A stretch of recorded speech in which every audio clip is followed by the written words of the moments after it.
শেখ হাসিনা থাকলে কি এরকম হতো? শেখ হাসিনা থাকলে এই সেন্ট মার্টিন আরো উন্নত হতো, আরো সুন্দর হতো, আরো চমৎকার হতো। আমরা আমাদের নিজ ভূখণ্ডে পরবাসী হতাম না।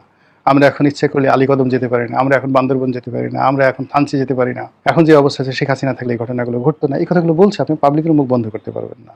আর গত 2 বছর ধরে যে কথাটি সবচেয়ে বেশি মানে আলোচিত হচ্ছে, সেটা হলো আসলে শেখ হাসিনা দেশ বিক্রি করতে চায়নি।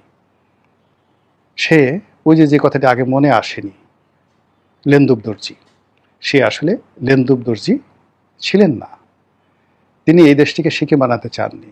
তিনি একটি স্বতন্ত্র মর্যাদা নিয়ে চীন এক হাতে, চীন এক হাতে ভারতকে রেখে যেভাবে দুর্দান্ত গতিতে 17 বছর দেশ শাসন করেছেন, তার যদি এই 3টি নির্বাচনের ভুল না হতো, তিনি যদি সালমান এফ রহমান, এস আলমদের মতো লোকজনদের কবলে না পড়তেন, তাহলে ভিন্ন ইতিহাস, একটা অমরত্বের ইতিহাস তৈরি হতে পারতো শেখ হাসিনার জন্য। এই কথাগুলো এখন মানুষজন বলছে এবং এই ন্যারেটিভগুলো তৈরি করা হচ্ছে, এবং এর পেছনে ভারতের অবশ্যই মদত আছে।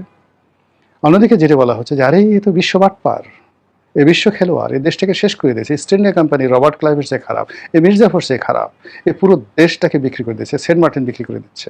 সেন্ট মার্টিন তো শেখ হাসিনার কাছে চেয়েছিল, সে দেয়নি। শেখ হাসিনা যখন বলছে আমার কাছে সেন্ট মার্টিন চেয়েছে, আমরা ঠাট্টা করেছি, সেন্ট মার্টিন দিয়ে কী করবে, এখানে জাহাজ আসে না, এখানে ড্রাফট নাই। আমেরিকা দূতাবাসের পক্ষ থেকে বলা হলো যে আমরা এই ধরনের কিছু চাচ্ছি না, না, ইট ইজ ওপেন সিক্রেট। বেহায়ার মতো তারা এখন বলছে তারা একটা করিডোর চায়। তো যে লোক কক্সবাজারে একটা করিডোর চায়, সে কি সেন্ট মার্টিন চায় না?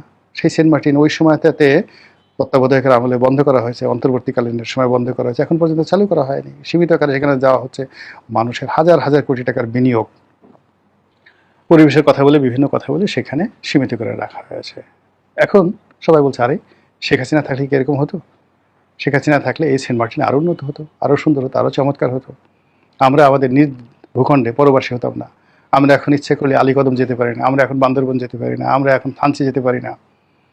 এখন যে অবস্থা আছে, শেখ হাসিনা থাকলে এই ঘটনাগুলো ঘটতো না। এই কথাগুলো বলছে, আপনি পাবলিকের মুখ বন্ধ করতে পারবেন না।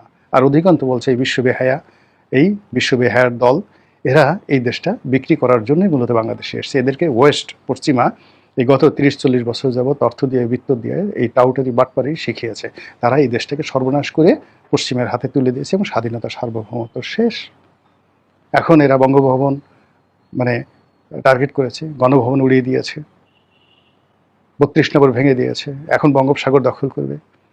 কি না করবে তারা? আর এর প্রেক্ষাপটে এদের এই দুর্বলতার সুযোগ নিয়ে ভারতও বসে বসে, আমরাও বসে থাকবো কেন? ওরা যদি কক্সবাজার, চট্টগ্রাম, বান্দরবন, উখিয়া এই অঞ্চল নিয়ে নিতে পারে, আমরা কেন? আমরা তো একটা পরাশক্তি, আমরা তো রংপুর নিয়ে নিতে পারি। আমরা কিনে নেব, যদি কিনে আমাদের না দেয় তাহলে আমরা জোর করে নেব। এরকম যখন একটা টানাটানি চলছে, তখন মানুষ কি চায়?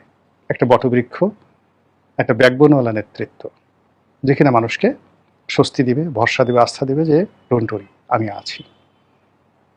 রাজনীতি কোথায় যাচ্ছে, দেশ কোথায় যাচ্ছে, এবং এই রাজনীতির যে নাটাই বা রাজনীতির যে হুইল, স্টিয়ারিং, এটি শেষ পর্যন্ত কার হাতে যাচ্ছে বলে আপনি মনে করেন?